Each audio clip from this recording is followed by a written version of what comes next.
Hello students, आपका स्वागत है आपके अपने यूट्यूब चैनल बायोलॉजी एडुटेनर में। आज हम बात करेंगे फाइलम टीनोफोरा की। ठीक, तो फाइलम टीनोफोरा से पहले हमने फाइलम पॉरीफेरा और सिलेंट्रेटा की बात कर ली थी। वो वीडियोज अगर आपने नहीं देखे हैं तो प्लेलिस्ट में वहाँ जाके देख सकते हैं। मैं डिस्क्रिप्शन में लिंक भी दे दूंगा आपके लिए। टीनोफोरा की अगर बात करें तो ये कुछ स्पेशल टाइप का फाइलम है। इसमें आने वाले जो ऑर्गेनिज्म हैं उनके बारे में आज हम बात करेंगे। इनको कॉमनली क्या कहा जाता है? सी वॉलनट या कॉम जेलीज। क्यों इनको सी वॉलनट या कॉम जेलीज कहते हैं? ये जितने भी पॉइंट्स आपको दिख रहे हैं ये सारे पॉइंट्स एनसीईआरटी से लिए गए हैं। मैं एनसीईआरटी एक्सप्लेन करने का प्रयास करूंगा आपको कि एनसीईआरटी आप समझ पाएँ अच्छे से। अगर वो समझ जाते हैं तो आपको फिर कभी कोई दिक्कत हो ही नहीं सकती। ठीक है, तो इनको सी वॉलनट या कॉम जेलीज क्यों कहते हैं? क्योंकि अखरोट आपने देखा है, अखरोट कैसा होता है? कुछ इस तरीके का होता है कि नहीं होता है? क्लियर। अब इसमें कुछ आपको रोज भी दिखते हैं। ठीक है, इनको क्या दिखते हैं? रोज भी दिखते हैं। ये रोज जो होते हैं ये रोज सीलिएटेड होते हैं। कैसे होते हैं? ये रोज सीलिएटेड होते हैं। क्लियर। तो सीलिएटेड रोज होने के कारण सीलिएटेड ये रोज कैसे होते हैं? सीलिएटेड होते हैं। और सीलिएटेड रोज होने के कारण ये अपीयर कैसे होता है? बिल्कुल कॉम। कॉम मतलब कंघी की तरह। ठीक है, इसलिए इनको क्या कहते हैं? कॉम जेलीज बोलते हैं। ठीक, ये कैसे होते हैं? मरीन इन हैबिटेट होंगे। मरीन मीन्स पानी में, समुद्री जल में रहेंगे, मीन्स मरीन वाटर में, सी वाटर में ये पाए जाते हैं कॉमनली। ठीक है, तो इनकी जो सिमेट्री होती है वो कैसी होती है? रेडियल सिमेट्री होती है। ठीक, तो 3 पॉइंट यहाँ से निकल के आया। पहली चीज क्या हो गई? ये वॉलनट यानी अखरोट की तरह दिखते हैं। अभी ये कंप्लीट डायग्राम नहीं है, जैसे जैसे पॉइंट आते जाएंगे मैं डायग्राम आपको बताता जाऊंगा, जिससे आपका एक एक पॉइंट क्लियर होता जाएगा। पहला क्या मैंने बताया, इनका जो बॉडी है वो कैसा दिखता है? वॉलनट की तरह दिखता है, अखरोट की तरह दिखता है। दैट्स वाई इनको, और कहाँ मिलते हैं ये? सी वाटर में मिलते हैं। दैट्स वाई इनको सी वॉलनट कहते हैं। Is that clear? अगली चीज है कॉम जेलीज। इनको कॉम जेलीज क्यों कहते हैं? क्योंकि इनके जो ये रोज ऑफ प्लेट हैं, ये रोज ऑफ प्लेट है ना, ये रोज ऑफ प्लेट सीलिएटेड होते हैं। कैसे होते हैं? सीलिएटेड होते हैं। और सीलिएटेड होने के कारण ये अपीयरेंस कैसी होती है? कॉम की तरह अपीयरेंस होती है, मीन्स बिल्कुल कंघे की तरह। समझ में आया? इसीलिए इनको कॉम जेलीज भी कहते हैं। अब चूंकि सी वाटर में पाए जाते हैं इसलिए इनका हैबिटेट कैसा है? मरीन है। कैसा है? मरीन है। फ्रेश वाटर में ये नहीं मिलते हैं, ये हमेशा कहाँ मिलेंगे आपको? सी वाटर में मिलेंगे। That's why they are mostly marine in habitat. Clear. अगली चीज आती है सिमेट्री। तो सिमेट्री पढ़ने से पहले अगर आपको सिमेट्री नहीं समझ में आ रहा है कि टर्म सिमेट्री क्या है, तो फिर आप मेरा पिछला वीडियो देखिए, इसको मैं डिस्क्रिप्शन में लिंक दे दूंगा। ठीक है, कि सिमेट्री क्या होती है। सिमेट्री मीन्स किसी भी बॉडी को आप किसी भी प्लेन में, सिमेट्री मीन्स किसी भी बॉडी को आप ऐसे काटें कि वो इक्वल पार्ट में डिवाइड हो जाए। इसी को क्या कहते हैं? सिमेट्री। अगर ना डिवाइड हो इक्वल पार्ट में तो वो एसिमेट्रिकल, अगर इक्वल पार्ट में डिवाइड हो जाए तो वो सिमेट्रिकल। अगर सिमेट्री की बात की जाए तो 3 टाइप की सिमेट्री होती है, एसिमेट्रिकल, बाइलेटरल एंड तीसरा क्या होगा? रेडियल। तो रेडियल सिमेट्री इनमें है। इसका मतलब क्या हुआ? रेडियल सिमेट्री का मतलब होता है किसी भी प्लेन में इनको काटो, चाहे ऐसे काट दो, चाहे ऐसे काट दो, चाहे ऐसे काट दो, इनको इक्वल पार्ट में डिवाइड आप कर सकते हैं किसी भी प्लेन में काटे। हम लोगों के साथ ऐसा नहीं होता। हम लोगों को यहाँ से काटोगे तो सर अलग और पैर अलग, तो बराबर कहाँ हुए? लेकिन यहाँ से काटोगे जब आप लॉन्गिट्यूडनल, तो हम लोग कैसे डिवाइड होंगे? इक्वल डिवाइड होंगे। ठीक है, एक हाथ अलग, एक हाथ अलग, एक पैर इधर, एक पैर इधर। समझ में आया? तो इस तरीके से हम लोग को यहाँ से काटोगे तो हम लोग कैसे डिवाइड होंगे? हम लोग इक्वल डिवाइड होंगे। इस सिमेट्री को बाइलेटरल सिमेट्री कहते हैं। बाई एंड लेटरल, लेटरल मतलब एक साइड और एक साइड। क्लियर।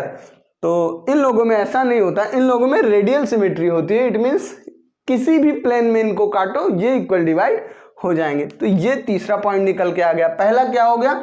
सी वॉलनट इनको कहते हैं क्योंकि वॉलनट की तरह दिखते हैं, इनके सीलिएटेड रोज ऑफ प्लेट्स होते हैं, 8 रोज होते हैं। कितने रोज होते हैं? 8 रोज होते हैं। क्लियर। और हैबिटेट इनका मरीन है। सिमेट्री इनकी कैसी है? रेडियल है, मीन्स किसी भी प्लेन में काट दो ये बराबर डिवाइड होंगे। क्लियर।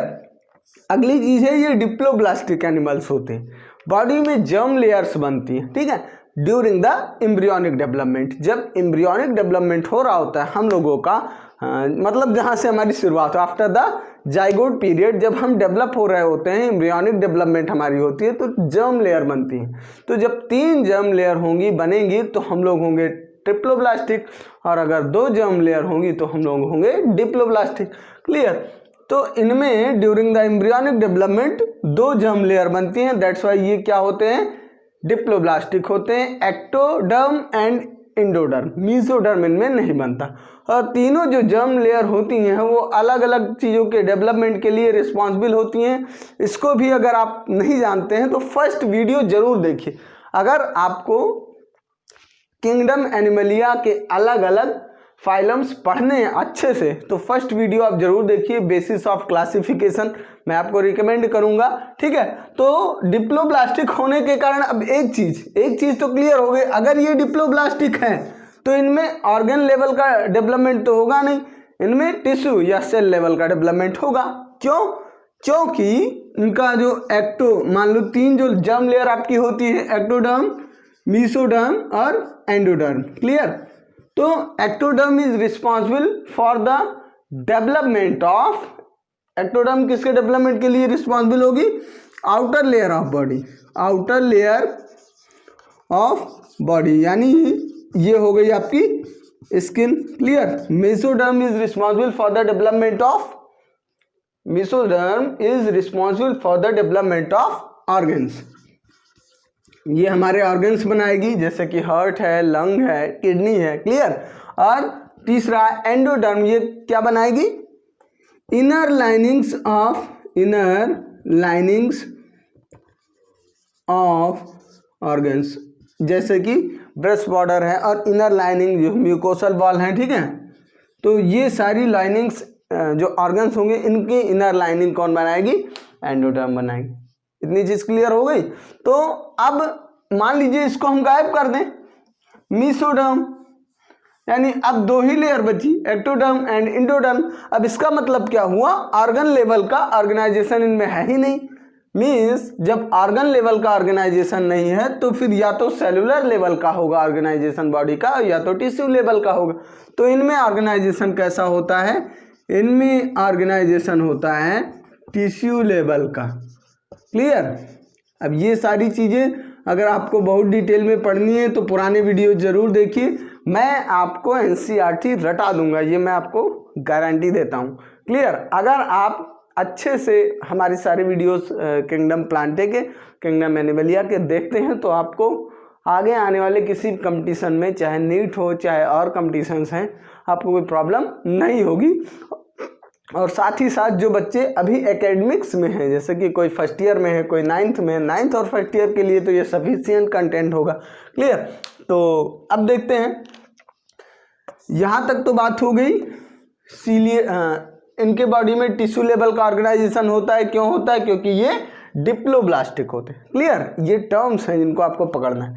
अगली चीज है body bears 8 external rows of ciliated plate. ये जो आपको सीलिएटेड प्लेट दिख रही हैं, ये टोटल कितनी है? ये टोटल 8 हैं और सारी की सारी क्या है? सीलिएटेड है। क्लियर। और यही सीलिया जो है वो हेल्प करता है किसमें? लोकोमोशन में, मीन्स मूवमेंट में हेल्प करता है। समझ में आया? एक प्लेस से दूसरे प्लेस तक जाने में। अब वो कौन हेल्प करेगा? यही जो सीलिएटेड प्लेट है इनकी बॉडी में। टोटल कितनी होती है? 8 सीलिएटेड प्लेट होती है। 3-4 पॉइंट निकले वो आपको तैयार रखने, बस हो गया। पूछ लिया टिनोफोरा में कितने सीलिएटेड प्लेट होते हैं? 8। क्लियर। इनको कॉम्जेलिस क्यों कहते हैं? बहुत सिंपल सी चीजें हैं। अगर आप फैक्चुअल पढ़ते रहते हैं तो आपको छोटी से छोटी चीज़ें क्लियर होती चली जाएंगी, कोई प्रॉब्लम आगे नहीं होगी। ठीक। तो इनमें टिश्यू लेवल ऑर्गेनाइजेशन क्यों होता है? क्योंकि इनमें मेसोडर्म लेयर नहीं पाई जाती है। इनमें मूवमेंट के लिए या लोकोमोशन के लिए क्या होता है? सीलिएटेड प्लेट्स होती है। उनके नंबर्स क्या है? 8। क्लियर। अगली चीज सबसे इंपॉर्टेंट है, ये सब में नहीं होता, बायोल्यूमिनेसेंस। ल्यूमिनस मीन्स क्या होता है? ल्यूमिनस मीन्स जो खुद लाइट प्रोड्यूस कर सके या लाइट इमिट कर सके। ल्यूमिनस मीन्स जो खुद लाइट इमिट कर सके। तो ये बायोल्यूमिनेंस मीन्स क्या होता है? ऐसे लिविंग ऑर्गेनिज्म जो लाइट इमिट करने में एबल हो। Clear? Able to emit light. Clear? They are able to emit light. कौन? टीनोफोर्स। टीनोफोरा के कुछ एनिमल्स ऐसे होते हैं जो लाइट इमिट करने में क्या होते हैं? कैपेबल होते हैं। That's why they are called bioluminescence. Clear? ये टर्म आपको याद रखना है। ऐसे बायोलॉजिकल एजेंट जो कि लाइट खुद इमिट कर सकते हैं, खुद की लाइट, खुद की लाइट। ठीक, तो उनको क्या कहेंगे? उनको कहेंगे टीनोफोर्स। क्लियर? अगली चीज इनमें रिप्रोडक्शन। तो ये भी बिल्कुल वैसे ही जैसे पिछले में आपने पढ़ा, इनके सेक्सेस सेपरेट नहीं होते, यानी एक ही बॉडी के अंदर इनमें हो जाता है सेक्सुअल रिप्रोडक्शन। क्लियर? फर्टिलाइजेशन इनमें एक्सटर्नल होता है, इंटरनल नहीं होता है। जैसे कि आपने पिछले में देखा, उनमें इंटरनल हो रहा था, यहाँ पे एक्सटर्नल फर्टिलाइजेशन होगा। सेक्सेस क्या होंगे? सेपरेट नहीं होंगे, यानी एक ही बॉडी के अंदर यहाँ पे मेल और फीमेल रिप्रोडक्टिव ऑर्गन पाए जाएंगे। क्लियर? एक चीज यहाँ पे रह गई, इनकी बॉडी में टेंटिकल्स होते हैं। क्या होते हैं? इनकी बॉडी में होते हैं टेंटिकल्स। इनकी बॉडी में होंगे tentacles. These tentacles are responsible for capture of food and adhesion to any particular substance. कोई पर्टिकुलर सब्सटेंस, ये एनसीईआरटी में फिगर मेंशन है। क्लियर? तो मैं उसको क्लियर कराने की कोशिश कर रहा हूँ। किसी भी सब्सटेंस से ये एडहेशन कब होगा? मतलब जब चिपकेंगे तो इनके ये जो टेंटिकल्स हैं, ये क्या है? These are tentacles. These are tentacles. इन टेंटिकल्स का काम क्या है? एडहेसिव होते हैं, किसी भी सब्सट्रेटम से एडहेशन में काम आते हैं, यानी चिपकने में काम आते हैं। और दूसरा, ये इनके हाथ, हैंड है इनके, फूड को कैप्चर करने में या प्रे को कैप्चर करने में, अपना बचाव करने में, इन सब चीज़ों में हेल्प कौन करते हैं? इनके टेंटिकल्स हेल्प करते हैं। क्लियर हो गई बात? ये इनके क्या हो गए? स्ट्रक्चर हो गए। बॉडी में सिलिएटेड प्लेट होती हैं जो कि लोकोमोशन में हेल्प करेंगी, टोटल 8 नंबर में होंगी। ये बॉडी इनकी वॉलनट जैसी होती है, डेट्स वाई इनको क्या कहते हैं? सी वॉलनट कहते हैं। दो टेंटिकल आपको दिखाई पड़ रही है, ये भी सिलिएटेड है। ये टेंटिकल्स क्या करेंगी? फूड को कैप्चर करने में, प्रे को कैप्चर करने में, और अगली चीज बचाव करने में, अपनी बॉडी का बचाव करने में ये हेल्पफुल होती हैं।